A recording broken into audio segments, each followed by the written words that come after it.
Sonia ఎలిమినేషన్తో యశ్వినికి luck కుదిరినట్లు కనిపిస్తూ ఉంది. నిఖిల్ పృథ్వీలతో తనైతే సోనియా ప్లేస్ని తీసుకొని ఆటాడుతూ ఉంది. అలానే పృథ్వీకి ఇల్లు ఊడవడంలో హెల్ప్ చేస్తూ కనిపిస్తుంది.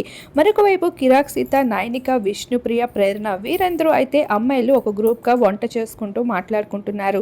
అయితే ఇక్కడ విష్ణుప్రియ తినడంకి మించి ఏ రోజు కూడా కిచెన్లో హెల్ప్ చేస్తుందే లేదు. ఇక బిగ్ బాస్ అయితే హౌస్ మేట్స్ అందరినీ డైనింగ్ ఏరియాకి పిలవడం జరుగుతుంది. అశ్విని కన్ఫ్యూషన్ రూమ్కి పిలిచి నీకు ఒక సర్ప్రైజ్ ఇవ్వబోతున్నాము, అలానే నువ్వు ఈరోజు మాకు చెప్పాల్సి ఉంటుంది.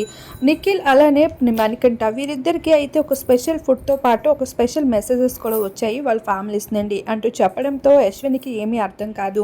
కానీ నాకు ఇక్కడ ముఖ్యమైన వ్యక్తులు మాత్రం నిఖిల్, పృథ్వీ మాత్రమే. వాళ్ళ కోసమే నేను ఆట ఆడాలనుకుంటున్నాను. అందుకే నిఖిల్కి నేను ఆ ఫుడ్ని అలానే ఆ లెటర్ని ఇవ్వాలనుకుంటున్నానని చెప్పడంతో మణికంఠ అయితే ఏడవడం మొదలుపెట్టాడు. అయితే మణికంఠకి తన భార్య నుండి అయితే లెటర్ వచ్చింది. అలానే తన భార్య ఫారెన్ నుండి ఇండియాకి అయితే వచ్చేసింది మణికంఠ కోసం. ఈ విషయం తెలిసి చాలా ఎమోషనల్ అవుతూ కనిపించాడు.